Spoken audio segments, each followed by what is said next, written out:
we try to give you as much as we could on analog. And so we're still in the PLC Professor's workshop and we are discussing analog. And we've broken into two lectures or two discussions, and they are lengthy. I will admit they are lengthy. We try to keep things down around 30, 40 minutes max. And sometimes it's hard to do that. And you know, this probably isn't the first course you've taken of mine. You know, when I discuss the lab projects, I do somewhat of a mind dump. I discuss anything I can think of that was or was not covered in the actual lab project. There's no reason to sit you down and have you listen to me go over the lab and tell you exactly what you did. You know, there's got to be more to it than that. So I try to answer all the questions I think someone might ask if they were sitting in front of me in a class. And remember that I've taught all of these courses in front of live classrooms for years. So in my lab projects, my manuals are the result of me writing down all the questions that people ask in class. And then I would go back and I would edit the lab project, edit the lectures to answer that question for the next group. So this is part 2 of analog, and we're going to move on from analog after we get done with this lecture. So let's go over this last bit of analog.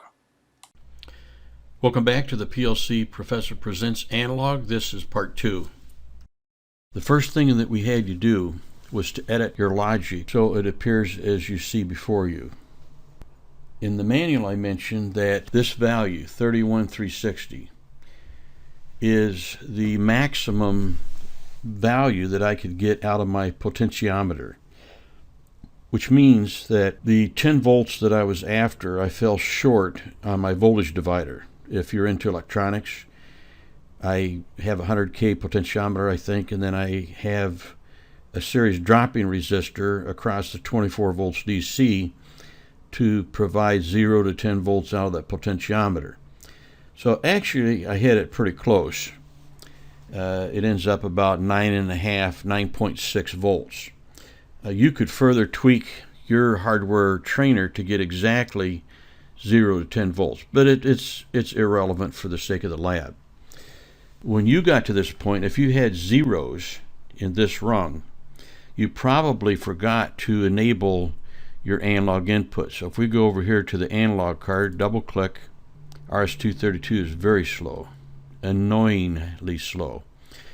Go to input configuration. You needed to enable at least the analog inputs that you're using. Now this particular card is a 4 in and a 2 out, an IF4 OF2. If you have a meter or something connected to an analog output and you're not getting a response, then you probably also forgot to enable the analog outputs. The reason that they aren't automatically enabled is to eliminate the noise that shows up on these unused analog inputs and outputs. Although we are primarily working with 1769 IO, which is actually the title of this section of the analog lab, we also want to include some with 1756. So let's take a moment and compare the two modules, the 1769 IF4X OF2 with the 1756 IF4 FX OF2F. It's basically the same concept. It's the same type of module, 4 analog in, 2 analog out. However, this is much more versatile than this module, primarily because this module, the 1756, has its own ASICS processor, its own RAM, its own firmware. In this module, this 1756 module is its own entity on the backplane. And as you know, the 1756 backplane is passive, meaning that everybody on the backplane is capable on its own and does not require someone else to actually control it. Whereas the 1769 module is on an active backplane, and it has to be activated by the processor to have any transfer of data.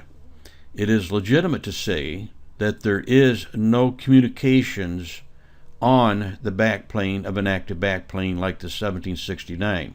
You might want to argue that point, but in order for there to be communications, both ends have to be able to speak or to initiate contact on their own volition. The 1756 module has a requested packet interval. It is set up to automatically initiate communications across the backplane to the processor's RAM on the requested packet interval, whereas the 1769 module is not quite that simple. But anyway, regardless of that, you look at the tabs up here and you see quite a few more tabs for the 1756 than the 1769. Now, I'm not going to belabor the point because we already discussed some of this in an earlier lab, but I thought I would repeat some of it again. Here you can enable or disable the points, but that's about it. Now, you do have a connection and you do have a requested packet interval, so there is a little bit of versatility with a 1769, but nowhere near what we have for the 1756. With a 1756, if we go through these one at a time, output configuration, notice that the tabs rotate kind of as you pick them. For those two analog outputs, we can set up our scaling right in the module because the module has its own ASIC processor, its own RAM, its own firmware. When I say firmware, this is revision, this particular one, it says 3.1. Now, the actual module may not be. We don't have this module. We have this module over here. And you can see over here, it does show a revision level. So the 1769 modules are not just dumb as brick like the modules on a Slick 500 backplane. They were all dumb as a brick. The 1769 modules are a step up working with compact logics. So output configuration, not only can you do scaling, but you can set the output range individually for these two channels. And you have two choices, plus and minus 10 volts and 0 to 20 milliamps. The output state, see, you have some adjustment here too, so you can determine, for safety reasons usually, when you're working with process control, if the controller is not controlling the process, you want the process to stay under control. So this allows you to set some states for the outputs under these conditions. If the controller's in the program mode or if it's in the fault mode. The fault mode is usually unexpected. The program mode, well, you did that on purpose. And then limits, you can actually set limits for the voltage or whatever. In this case, it's plus and minus 10 volts. Evidently, we set them both to plus and minus 10 volts, so we'll set this one to 0 to 20 milliamps. You can also do output calibration, input calibration, alarm configuration. So you can set up all of your alarms for each of the channels, the input channels, right inside the module. So that's enough of that.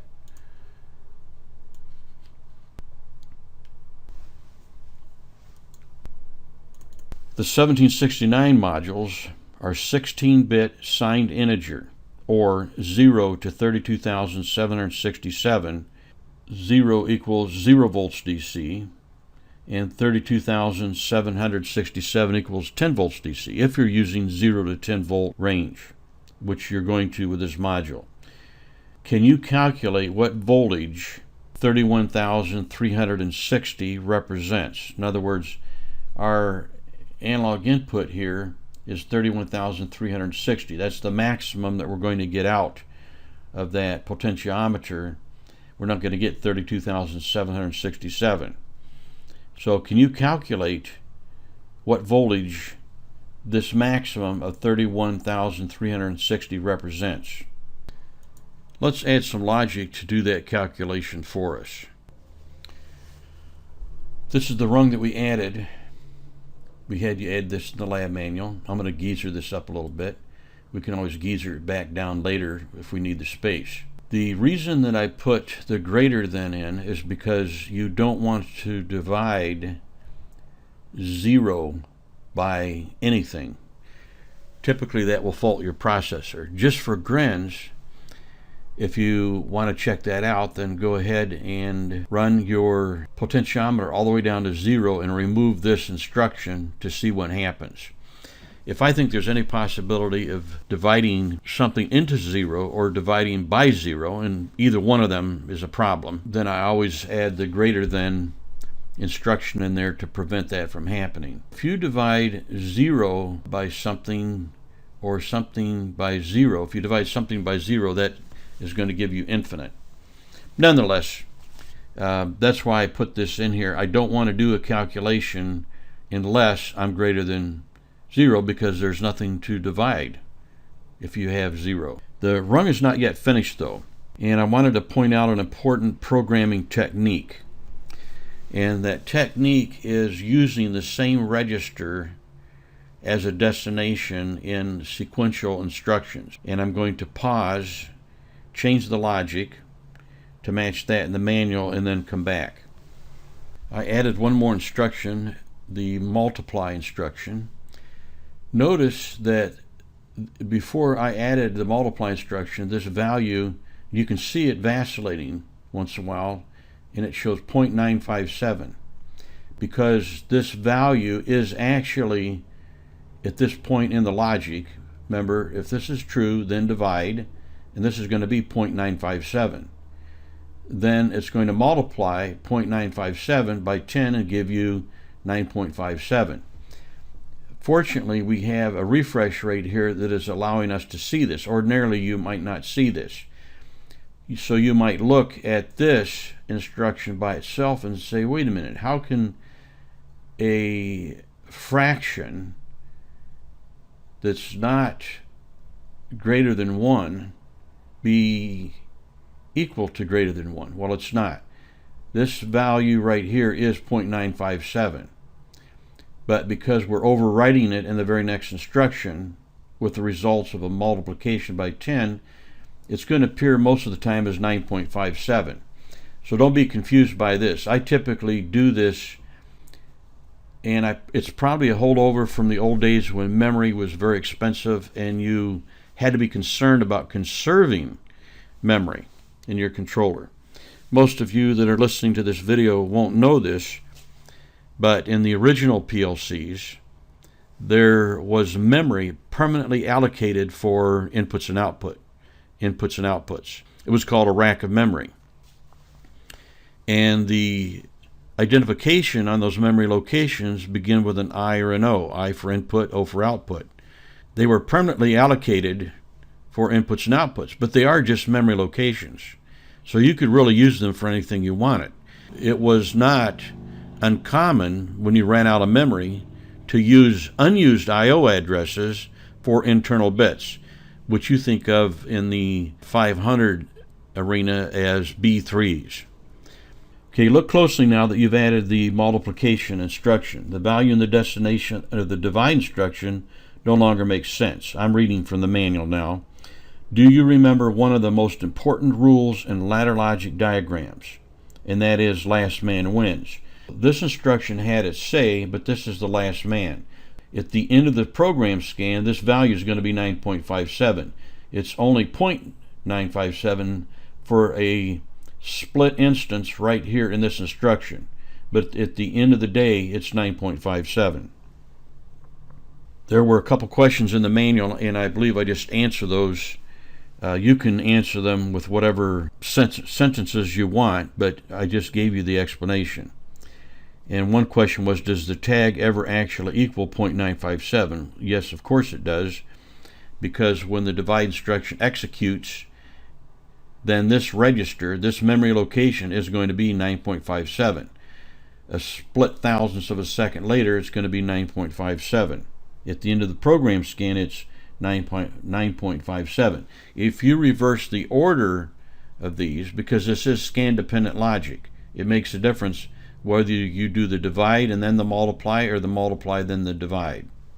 Now let's rotate the potentiometer all the way to its minimum. So you can see the voltage going down. It's a 10-turn pot. My reasoning for doing that was so I could more precisely set values. As it turns out, you don't need a 10-turn pot. Any potentiometer will work, even if it's not linear. It'll still function for the purposes of the lab. Now, if you look at the difference between the source, which is 0, and the destination, which is some other value. In my logic that I'm looking at on the screen here, it says 0.234, etc. In the manual, it said 0.156. Now, the difference is the rate that you were operating the knob, because remember, the greater than, if it's greater than 0, it reads this value. Then when it comes back, it's 0. It's not going to refresh. It's not going to re-execute the divide and the multiply. When we left the last scan between almost 0 and 0, we kind of retain this value.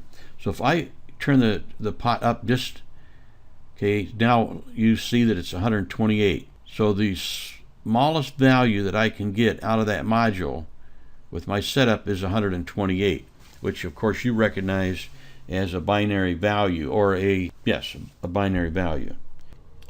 Then we had you rotate it slowly again to the next highest value. That is one advantage of a 10-turn pot. You don't have to be as gentle turning the shaft in order to get the next value. So you see we went from 128 to 256. We doubled it. If we do it one more time, slowly turning the pot, 384. And this is exactly what you're going to get out of this module. You're seeing these steps, the resolution of the module. Any voltages represented between 0 and 128, 256, and 384.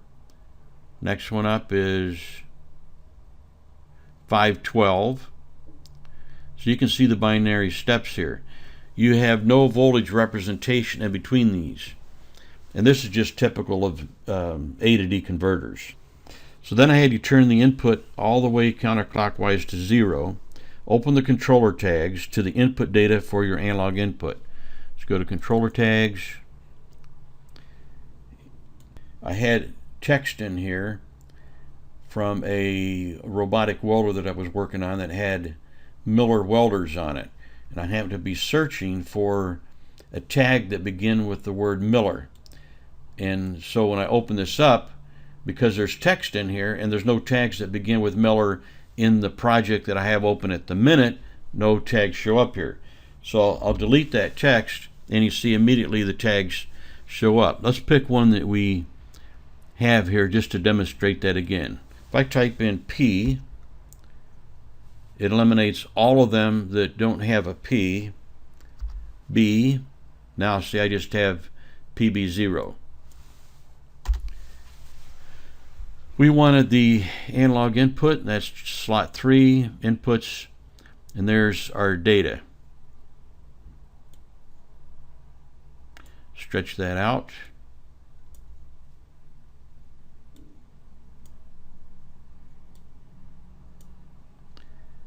And then go from decimal to binary so we can see the binary value. We don't have decimal values. That's just for us on the screen. The processor, the modules, the backplane, it's all binary. So we're looking at 0 here. Now as I slowly turn the potentiometer up, let's geezer, I don't think I can geezer this up. No, I can't. That's one thing I wish they would change about RSLogix 5000, that we could enlarge this text. Now there's other ways of doing it with little applications off to the side with your cursor, but we're not going to worry about that. Look over here. See our 16 bits? The lowest value that we can get is that value right there. That's 128. If I keep going, see that it jumps to here. So you're not going to get any values below 128. That's 256. Increase a little bit more. Now we've got 256 plus 128. See these two ones right here? Just in case you lost track of where I'm at on the screen, I'll swirl the pointer around here a little bit. So keep watching. I'm going to turn up a little bit more. Now we jump to 512.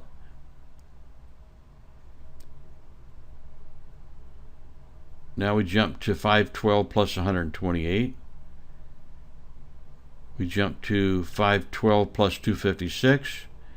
Now we're going to get 512, 256, and 128. Now added together. So if we change this back to decimal,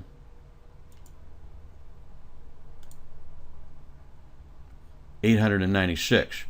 This helps you kind of understand A to D converters and resolution, and that you can only get a certain resolute or a certain resolution of voltage representation out of an A to D converter. And A to D converters come in various flavors. 10-bit is one of the more common. 8-bit is very inexpensive. 12-bit is much better. And of course there are 16-bit A to D converters, and they give you a high degree of resolution.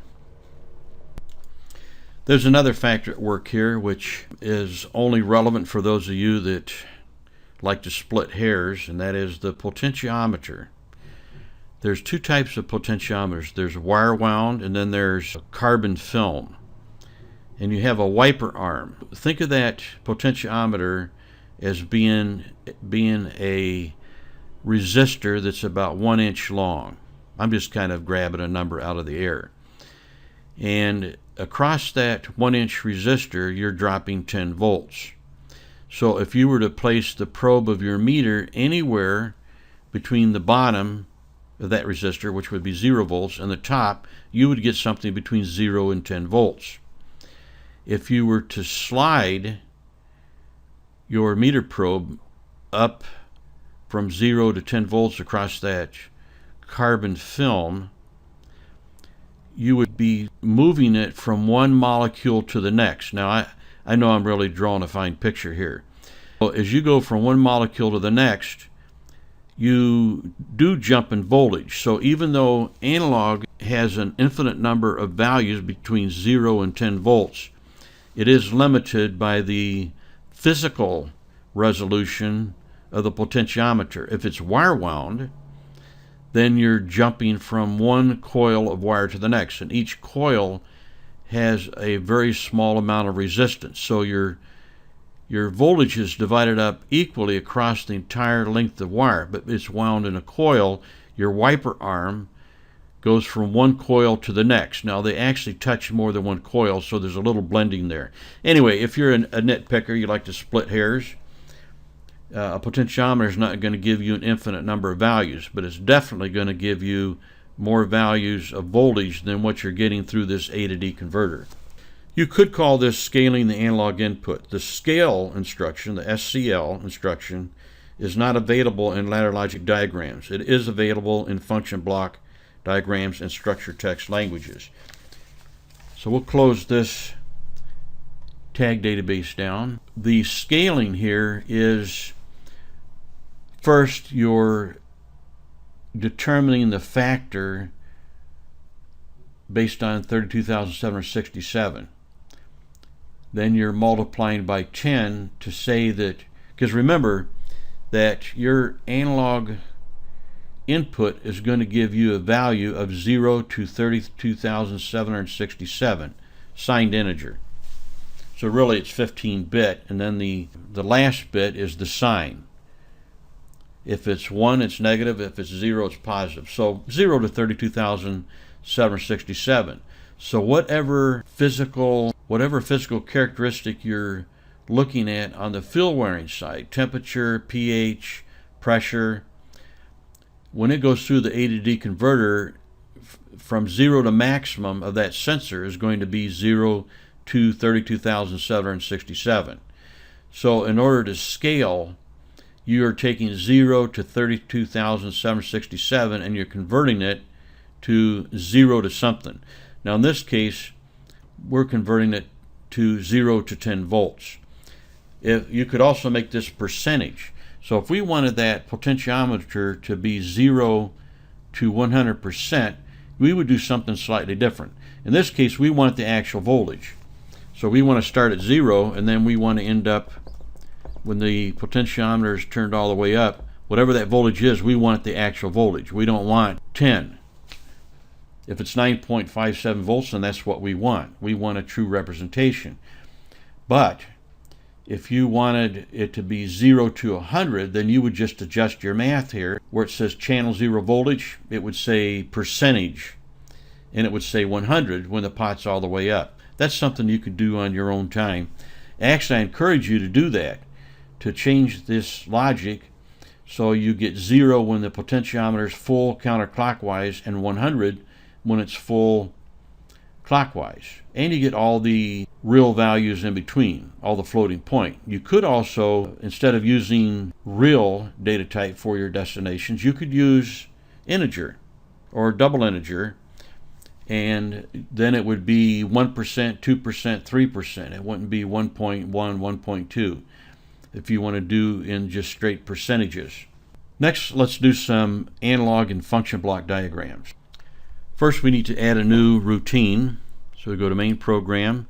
Notice that I am online in the run mode, and you can do this online and in the run mode, but if you make a mistake, you'll have to go offline to fix it. So new routine, and I believe I called it function block diagrams, abbreviated FBD. Function block diagrams. Got to make sure that you pick type function block diagram. Okay. And now we have a new routine, function block diagrams. In the main routine, we want to add a JSR to go to that new routine.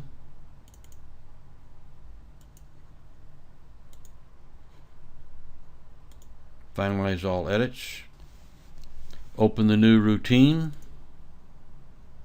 We can right-click anywhere in the empty space and say Online Edits. Start pinning routine edits, or I typically go up and just hit the start pinning routine edits up in the online toolbar. And now you see we have these little pencil paper symbols all the way around. If we cancel, it goes back to green. So if it's green, it's running. If you see the pencil paper, then you're in the edit mode. Notice that we're working on a function block diagram routine, and notice that our favorites now are different than they were for ladder logic diagrams. First, we want a scale instruction. I don't see the scale instruction in here in my favorites. Well, let me keep looking. Nope.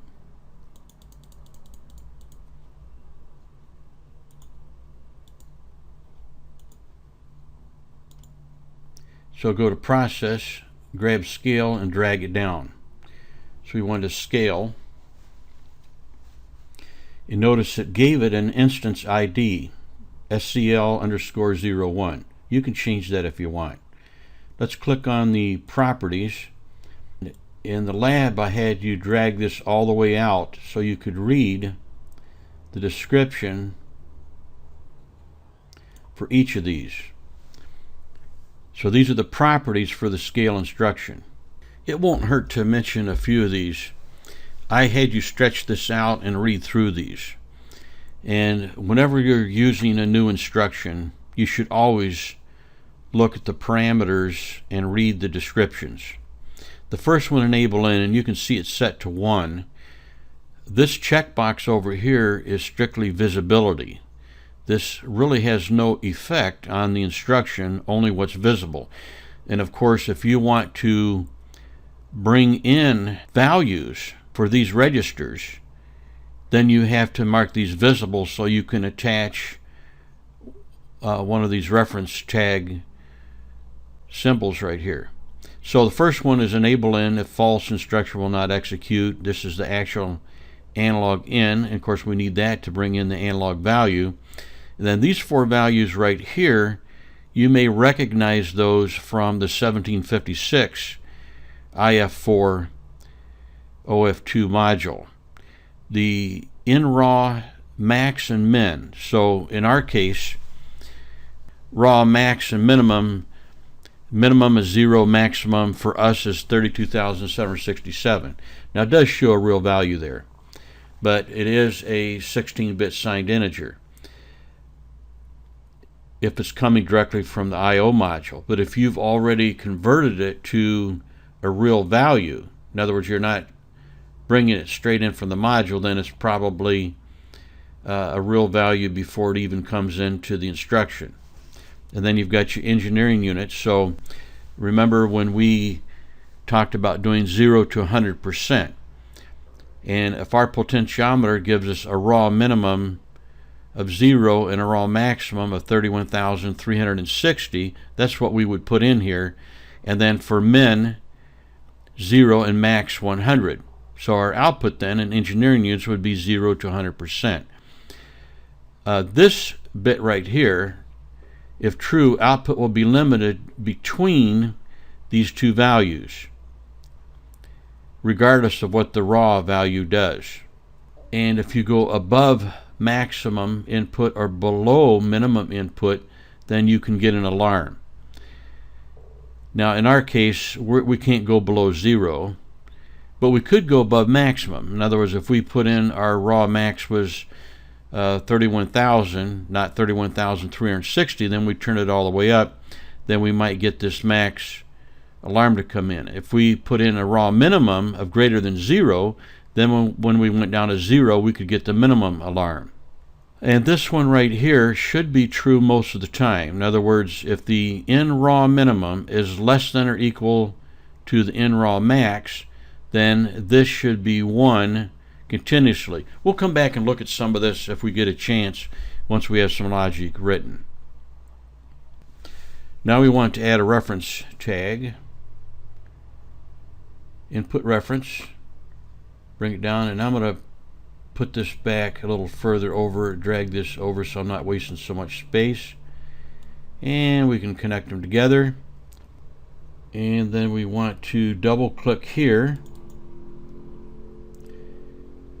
And we want our local analog channel 0. So we go to 3. Let's go down a little further. 3 input channel 0 data. So we're bringing in the raw A to D conversion right from the module. Well, actually from memory where the module placed it across the backplane.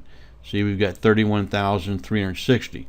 Remember, we're online right now in the run mode, but this routine is in the edit mode. So if I turn that pot down, watch this value right here.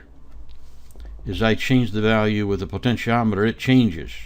We're not executing logic here, but this register has a live value displayed on the screen.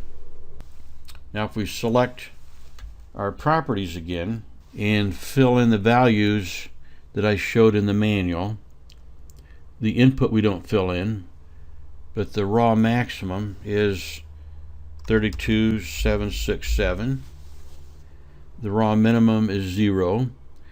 Engineering units maximum is 10. Engineering units minimum is 0. And we really don't need to do anything else with the rest of it. We can enable the output.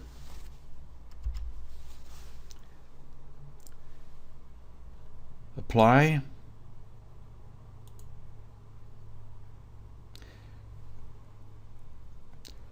Finalize all edits.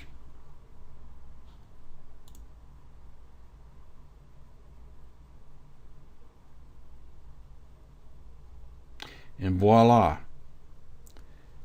0.957, exactly the same thing we had with ladder logic.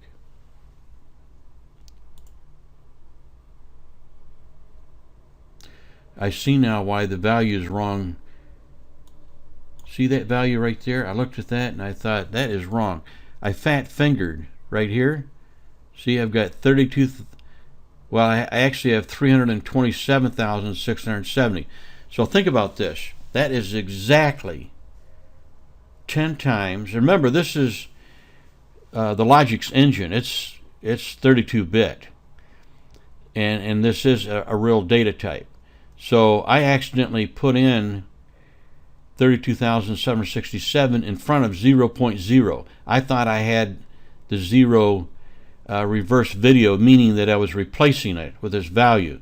But I accidentally put in 10 times the value that I wanted. So this answer is correct, 0.957, because we put in a raw maximum 10 times what it actually is. So if I fix this, I'm glad I made this mistake. Now watch this value when I hit apply. See, now it says 9.57. Every once in a while I make a good mistake that's worthwhile leaving in the video. With our ladder logic, we had for channel 0 voltage, we had 9.57, 0604, 9.57, 0604. So this scaling instruction basically does what this little bit of logic right here did. Now, if you feel mathematically frisky, enter the values that you used into the formula in the manual, which is the algorithm used by this instruction, and use that to check your results. Now, you could have accomplished this with basic math instructions, just like we did in ladder logic diagram, or the compute instruction. And just to show that out, let's create a new routine in the main program, and we'll call it LLD, and make sure that you make it a ladder logic diagram. And then in the main routine we'll add a JSR. Easy way to do that is just click here, Control C, Control V, and that drops one down, copied and pasted. And then we just double click, select our new routine, finalize all edits, and we have our new JSR to the new routine. Open up the new routine, ladder logic diagrams. Of course, there's nothing in there. We haven't put anything in yet. Now we're going to add a rung with all of the math that was shown in the manual. So I'm going to pause, put the logic in, and then come back. Assuming that I've entered the code in exactly as I did the first time, it's always possible I made a mistake. However, we've not entered in any values for engineering units or for raw values. So you see we have 31,360. That should give us an output of 9.57 volts. So let's add in the values. We need a 10 for engineering units max. And we need raw max, we need 32,767.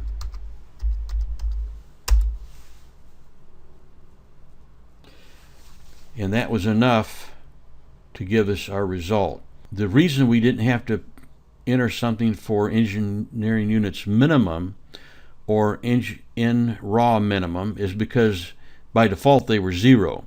So they were already set where we needed them set. This math yields the exact same result as this instruction. Let me bring up that formula for a second. I'm dragging the manual into the view here. This is the equation that the scale instruction uses. The input value minus the input raw minimum, that becomes one value, times the result of this expression, which is EU max minus EU min divided by NRAW max minus NRAW min. These two are multiplied together and then added to IU min. And that's exactly what we have right here. You see the results are the same. For those of you that are using virtual I/O, then you would have to type in a value for input. The only thing in this logic that is different if you're using virtual I/O, in other words, you don't have an analog input card, is that you have, I think it was called analog N003 or 03, channel 0, and that was a double integer or integer that was 0 to 32,767. So you'd have to type in your own value right here, and if you typed in 31,360, you would get the same result. So if you're doing virtual I/O, then your logic looks a little bit different right here, and you have to type in the value manually. You can't just adjust it in with a potentiometer. Notice that I created all of these tags: input channel 0, NRAW min, NRAW max, etc. All of these tags are real data types, and I had to create them to make the parameters look as close as possible to this. See, NRAW max, NRAW min, etc. Now, my logic doesn't have all these other features. We would have to write more ladder logic over here in LLD in order to get these alarm features that come intrinsic with the scale instruction.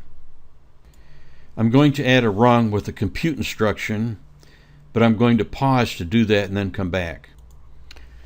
It occurred to me that you might not have used the compute instruction before, so I decided to resume while I'm doing this to show you how to enter this expression into this box right here. So I just completed this first part. Now I want to do a multiplication, which is an asterisk.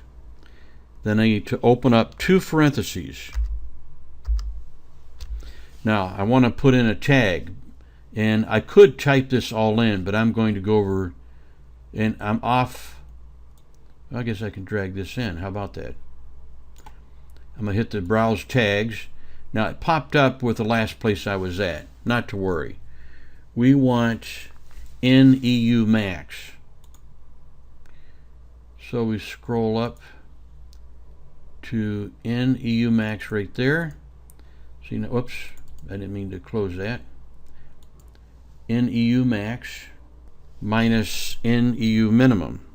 Now I could just type it in, but it's a little easier to use the actual tags.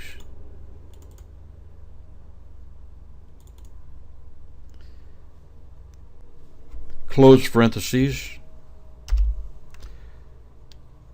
/ for division, open parentheses, and we want NRAW max. I'm going to pause now and finish this out. I just wanted you to see how to use these buttons over here. Okay, I have this all typed in. I'm going to geezer this up a little bit, which is going to make the upper rung wrap, which is unavoidable. I'm trying to keep this to 720p, so it will work with anybody's minimum HD configuration. Now, I didn't mention this Boolean tag here, use math, but I use the opposite, or this is true if on, true if off, so I can toggle this bit to switch between these two rungs. So right now we're using this rung and we get 9.57. If I toggle this bit, it'll now execute the bottom rung, which again we get 9.57. This expression right here and this expression are identical. Personally, I find it cumbersome typing all this in or even entering it. I'm very impatient. I like to do things in a hurry. The reason that we're doing all this, you could just use the scale instruction.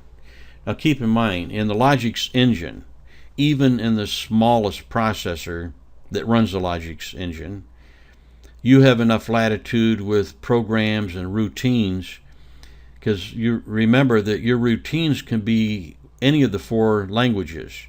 Now in one routine you can only have one language, but if you want to use the scale instruction, you could have a routine that was strictly a reference tag in, a scale instruction, and the results are going to a tag, you don't even necessarily have to have a reference tag out. It's a good idea to have one though. One of the points I was making in the lab was, which is easier, this little bit of work that you did here, this rung, or this rung? I would say that once you created the tags, well, keep in mind in function block diagrams, you just bring in a value and you get a result. Now you did have to enter in some values for your scaling. You had to enter in the in-raw max, min, engineering units max and min, and that was basically all that you had to do. Whereas with the ladder logic diagram, I had to create these tags. Now you could use constants instead of in-raw, min, max, in, EU, max, and min. You could use constants. But then if you want to change them on the fly, you have to go into the edit mode to do so. So I actually created tags. Well, I did make a little bit more work than was necessary for this rung of logic. For this one, I could have used constants. So I could have brought in local 3i channel 0 data minus 0. EU max would have been 10, minimum 0. So 10 minus 0. Raw max, raw min, I'm sorry. Yeah, raw max is 32,767. Min is 0. Plus IU min, which is 0. So I could have used all constants here instead of using tags that I created. So I did make a little bit more work out of this than was absolutely necessary.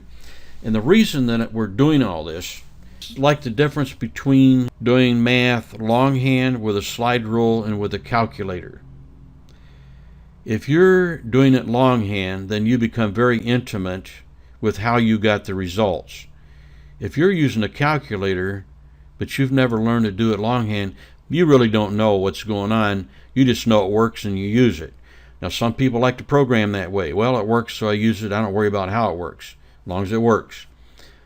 Me, I like to know how it works. I want to be intimate with it so I can outsmart any situation. But don't limit yourself by not trying to understand these instructions. If you're happy to program without knowing, that's fine. Everybody does their work a little bit different. Let's go back to our function block diagram routine. We have a scaling feature here that works, and that was very easy to do. Keep in mind that this can be a separate routine that does absolutely nothing but what you see in front of you. It's simply there to scale the data from channel 0 of the analog input that's in slot 3. That's its only function, is to come up with a value that's scaled. You can have unlimited routines. Well, it's limited by how much memory you have, but there's not a fixed number of routines that you can have in a program. There are a fixed number of programs, 100. You can have 100 programs in a task. So you have more than enough structure to separate out a scaling feature into one routine. You could actually have one routine, as you see in front of you, that does all your scaling, and all that there is in this routine are this little piece of function block diagram, one each for each value that you want to scale. That's the only purpose of the whole routine. So we want to work with alarm instructions now. So let's find the alarm instruction. First we'll put it in the edit mode. We're doing this online. It's faster to do it offline. However, I always like to do things online to kind of push the envelope to see what problems I'm going to run into. Screw up and grab an alarm instruction, drag it down. We'll drop it anywhere for right now. We can line it up later. Now we're going to bring this value in to our alarm instruction. I'm going to select the properties button, or ellipse if you want to call it that. And again, I had you drag this out so you could see all the descriptions.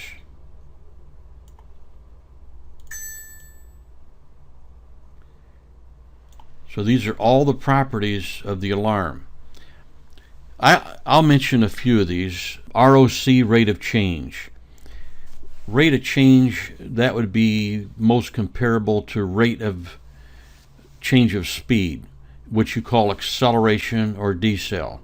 So if you're accelerating too quickly, or you're slowing down too quickly, decelerating, then you could catch that situation with a rate of change alarm. And then, of course, there's the alarms that you're most familiar with. You know, high alarm and low alarm, values too high, values too low. Or you use the low alarm as a warning and low alarm as a real alarm. Same thing with high and high. So you have quite a few parameters that you can work with in this instruction. Very handy instruction to have. Another feature that I like is that the limits for the value, which is for a real data type, are already in here by default. And of course, these aren't the values that you're going to use, but the maximums are already in there, so you know how far you can go. And as always, this is the visibility column. Whatever's checked is visible. Typically, I uncheck everything but what I absolutely need. Otherwise, you end up with a messy looking instruction. So if I made all these visible,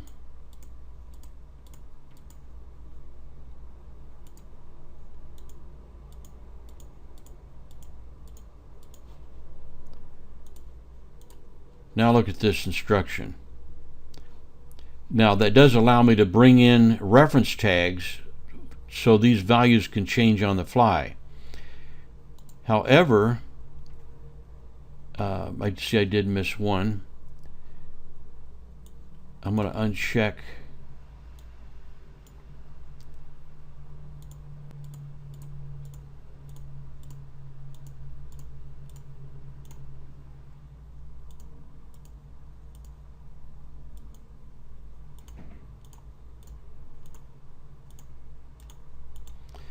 I only have two checked. Whoops, I missed one. Now I have a nice simple little alarm instruction with a high alarm, and that's it. If all you are after is one high alarm, then uncheck all but those two variables, and it keeps it nice and clean. Now in the lab, I think I had you leave all four alarms in, so we'll check those. The high alarm, low alarm, and low alarm. We'll geyser up a little bit so it's easier to see. Now we're going to add an output reference to the low alarm, and I'll just be proactive on the obvious that if these things are too close together, then the connecting lines jog in places that you really don't want. We're going to create tags on the fly.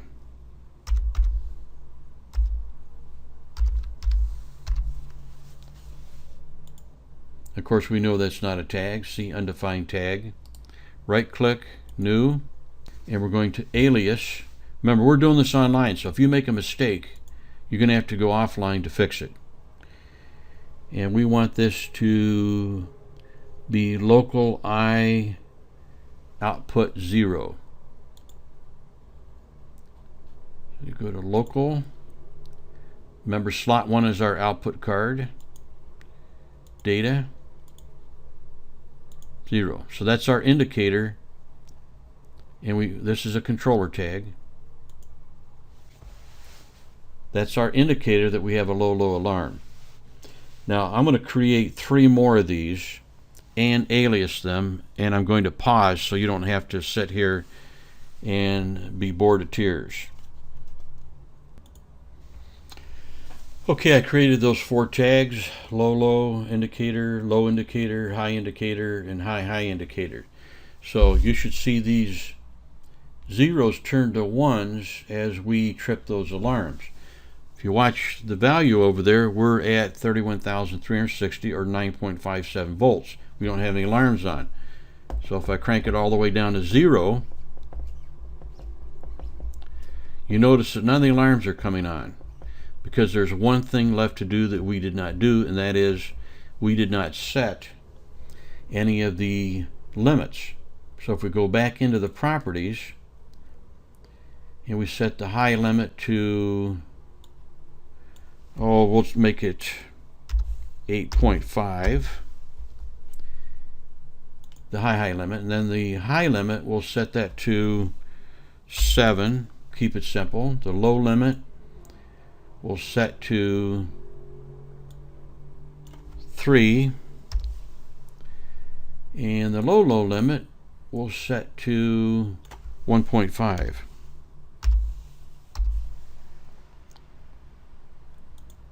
Apply. Now we come back and look, we're at 0, right? So we're below the low limit and the low limit, so both those alarms are on. As I crank the potentiometer up, when we get above 1.5 volts, you'll see the low alarm goes off. So you see over there 1.25, bang. It went off. We're at 1.523. If I knock it down just a little, I've got it flickering on and off now because my value is so close. So if I keep going up until I get to 3, then you see the low alarm goes off too. Keep going up till we get to 7.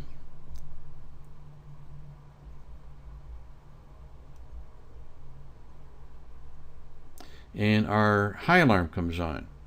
See, we're just barely above 7. We go up to 8.5,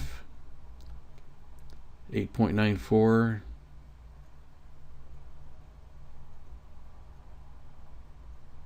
8.86, 8.7,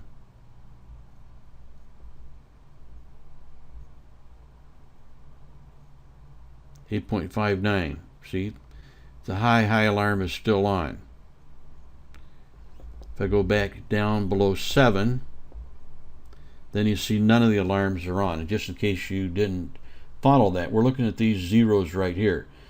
Now, on my demo, I have lights that are turning on and off of those alarms because I aliased each of these to a local digital output. You see alias 4 local, 1 output data bit 3. So all 3 of these output reference tags are alias to actual I/O, just as this is actual I/O over here. Now we're going to go back to ladder logic diagrams, and we're going to add some more code. But first I'm going to go to the main routine, and I want to be able to select just one of these routines so we're not fighting over the tags. So first, with the function block diagram, I'm going to put in a true if off, and we'll call it use LLD. So if we're using the ladder logic diagram, this will be false and we won't execute the function block diagrams. That's a new tag.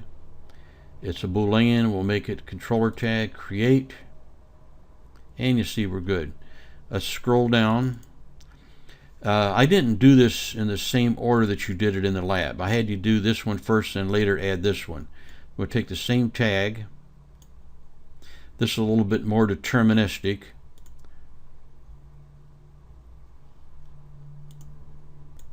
So now we are using this bit to select function block diagrams or ladder logic diagrams.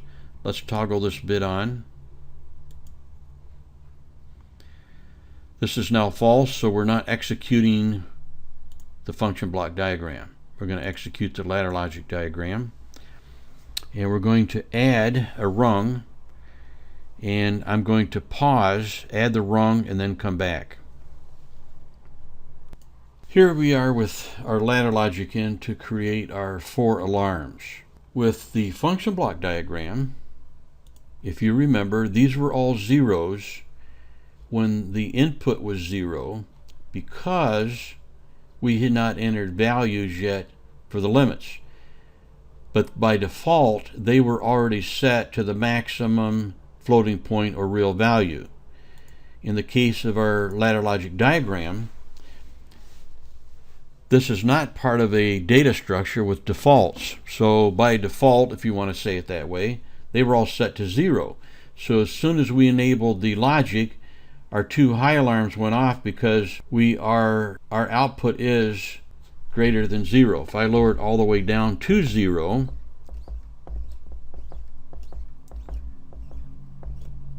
now we don't have any alarms on. Instant that I have any value at all, I've got 2 alarms.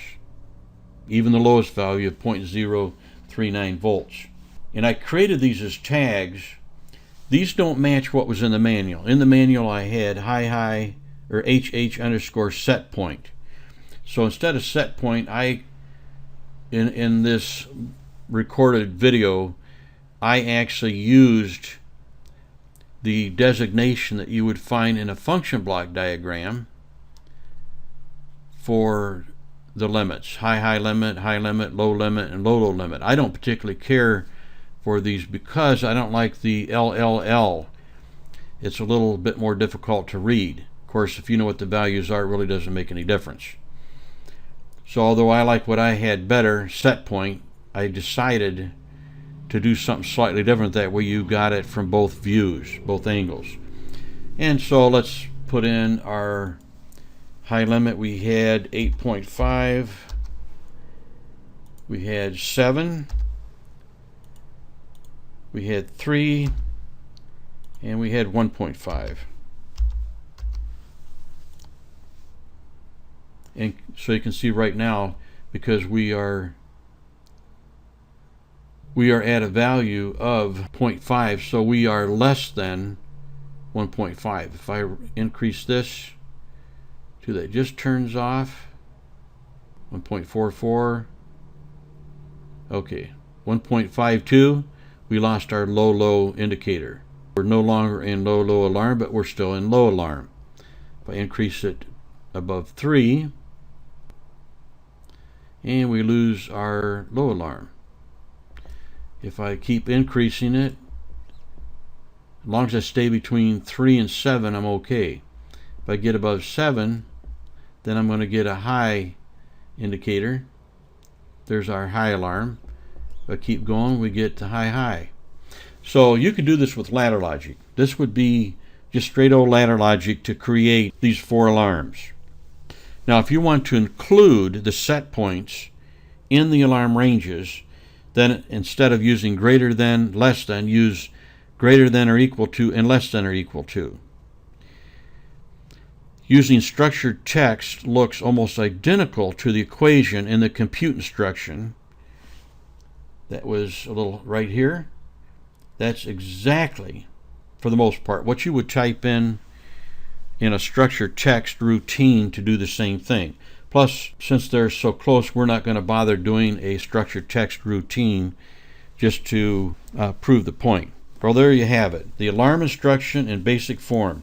Nothing fancy, but wait, there is more with the alarm instruction. Now we're going to initiate or bring in some of the other features with alarm instruction, but we're probably not going to go and do the same thing in ladder logic. That's much more convoluted ladder logic programming. To do that, we're going to go back to our function block diagram routine, and we're going to go to the parameters, and we're going to make visible the rate of change positive alarm and rate of change negative alarm. And I see that you can't do that while you're in the run mode. So we cancel. We can do it in the run mode, but you have to be in the edit mode. We want to edit our routine.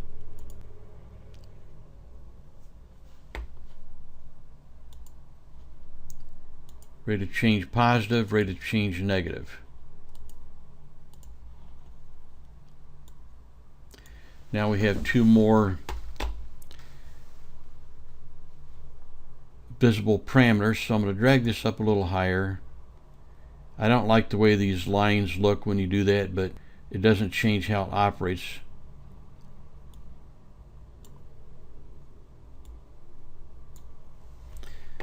And we're going to add 2 more output reference tags.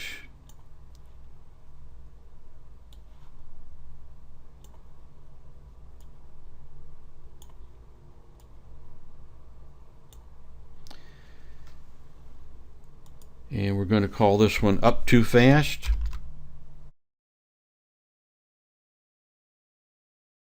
That's real clever, right? And this one down too fast.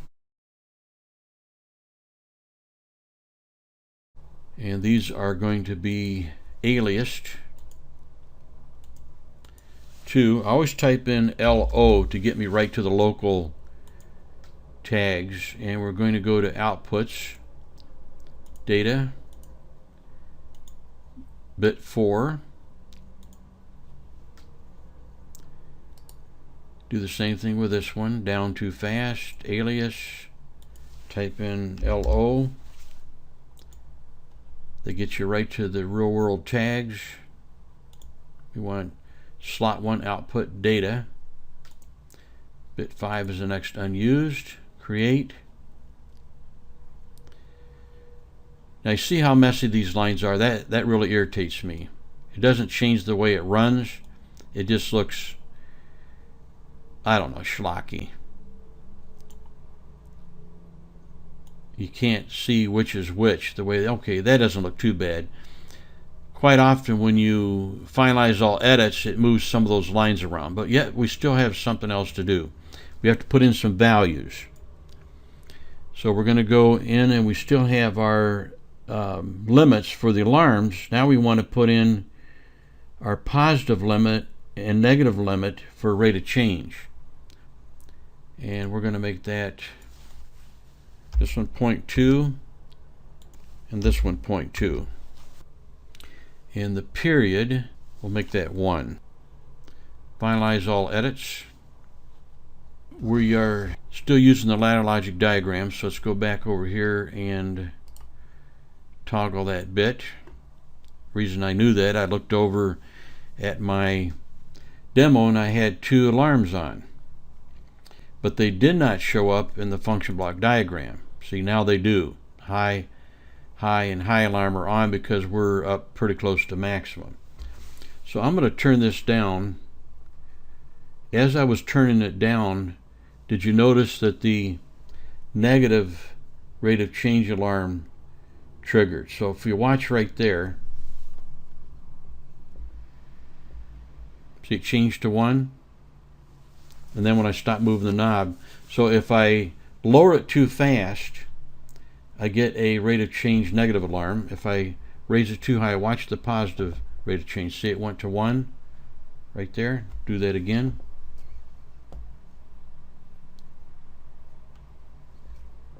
We have no alarms right now.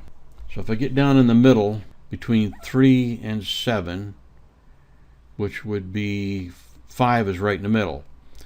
Watch the rate of change alarms over there, positive and negative. I'm going to twist the knob in one direction real fast. When I stop turning it, it goes off. The other direction real fast. When I stop turning it, it goes off. So that's rate of change alarm. There's more in the alarm instruction, but for right now that's good enough. Now, if you have completed the configuration of the alarm instruction as instructed and you increase the analog input channel 0 very slowly, you should not see the rate of change positive alarm turn on.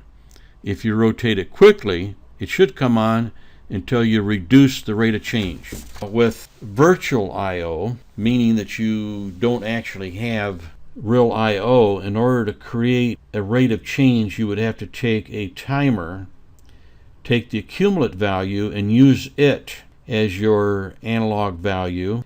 Then you could use just the opposite to get your negative rate of change. Or use a counter and count up and count down, and then use the accumulate from the counter to be your changing analog value. Now we can write ladder logic diagrams to accomplish these same functions, but it's much more challenging and expansive than doing the simple alarm instruction. If you like, you can work on that outside of this manual on your own. If you are just learning PLCs, then I would expand the ladder logic diagram alarm functionality with basic instructions just for the learning experience. In other words, take on the challenge of using math instructions with a time base. In other words, you're going to sample it. In this case, I think we sample it every 1 second. Our period, see, was 1. The time period used, let's stretch this out.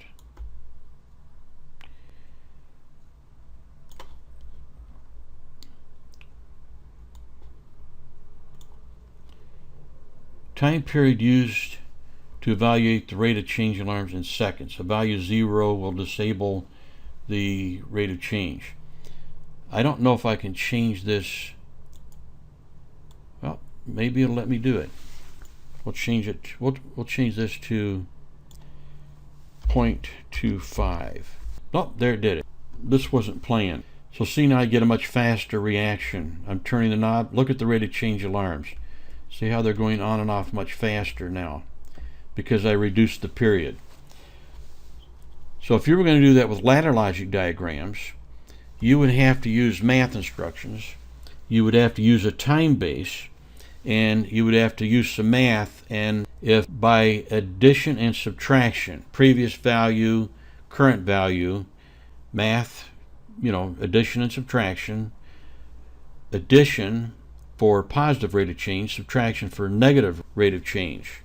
So you could do that with ladder logic diagram. I may even add that in to volume 2 of my RS500 manual because it does not have an alarm instruction.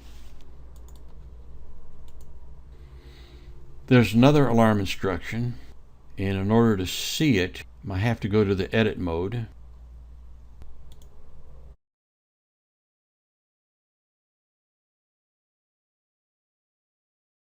Here we have the analog alarm instruction that's in ladder logic.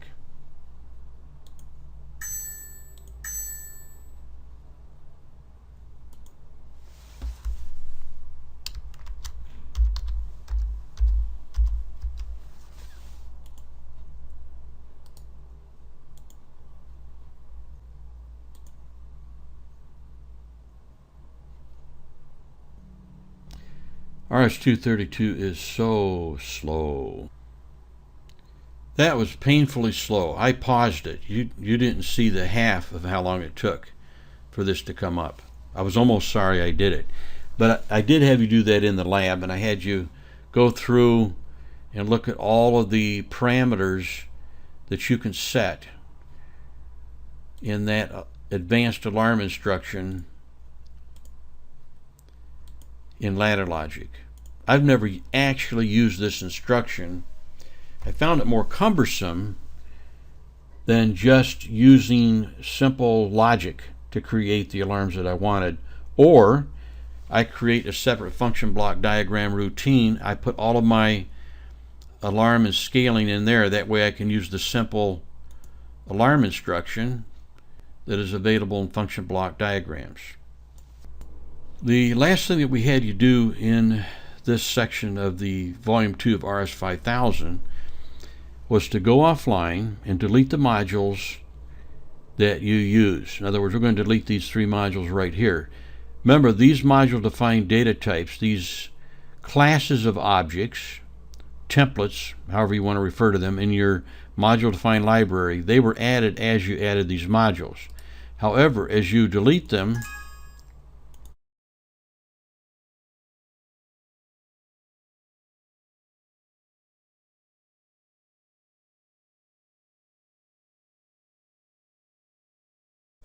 these do not disappear. Notice also, if you go up to your program, that now you have a bunch of E's because you're referring to tags that are associated with an actual instance of these data types associated with a slot, like slot 3 right there. So any rung that has one of those tags in it, the rung is now put into the edit mode because it is not correct. The long and short of the story here is that when we deleted these I/O modules down here, we deleted the instances of these data types that we had created to support our logic. So you see all of our rungs are now in the edit mode.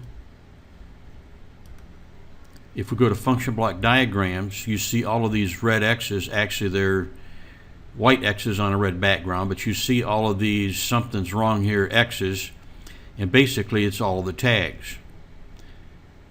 If we go to the main routine, these 2 rungs are okay because these are all internal tags. They're not associated with I/O.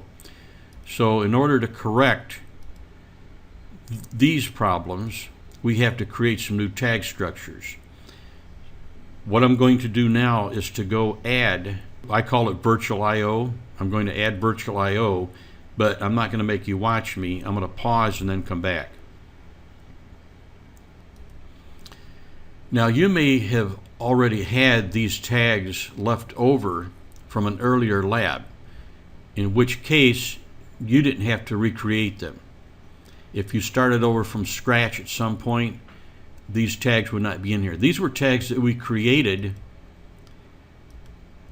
earlier in a lab, and we used these data types. These data types represent just the actual I/O data, not the entire structure that you would have with this type of card. If you look over here, you see there are 3 data types for that IF4XOF2.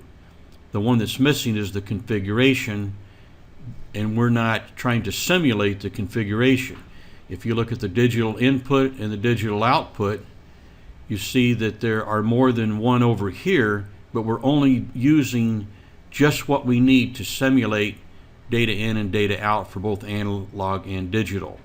Now let's go back to ladder logic diagram, and we have to replace this with analog in. See, that was slot 3 in channel 0 data. So we go to analog in. It looks very similar, and it appears that was the only tag in this rung that, because it no longer existed, put the rung into the edit mode, because you see the E's are gone now. Now this is the same tag here, so we need to replace this tag with the analog in 03 channel 0 data.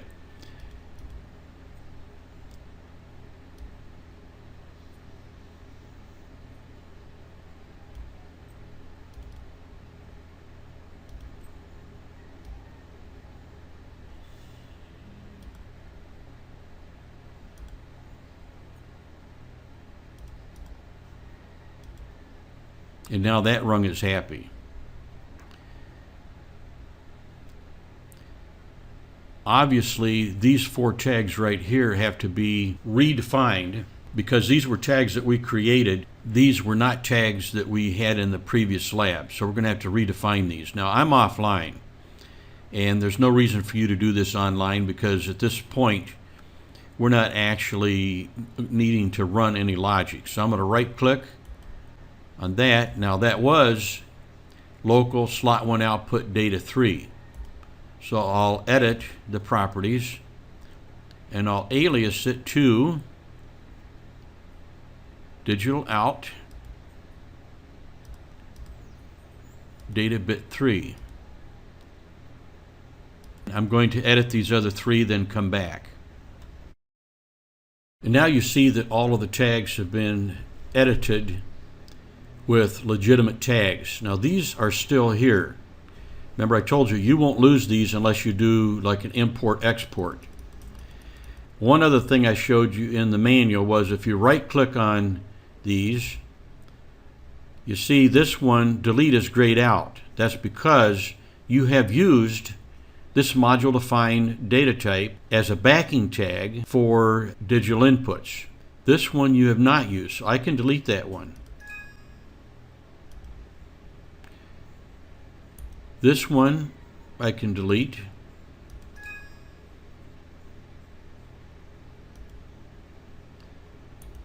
This one I can delete. That's the configuration for the analog card. That one I cannot delete, and that one I can delete.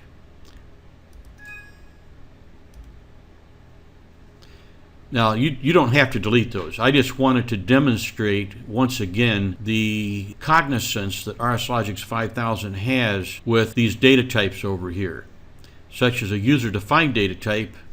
Remember, we created analog inputs, outputs, inputs, and outputs. These are user-defined data types. I can delete these because they're not being used. See, if the delete is not grayed out, then that means they're not being used. So I could delete those. Well, this was a basic introduction to analog with the Logix engine. There's obviously lots more that we could do. hopefully we'll have a chance to do a volume 3 of RS5000, and we'll have to come up with an actual application, maybe temperature control. So we'll try to come up with something in the future that allows you to work with an actual analog application. So that concludes the analog lab. Well, folks, that concludes part 2 of analog. That also concludes the analog section of volume 2 of RS5000. Thank you for bearing with me. Thank you for watching.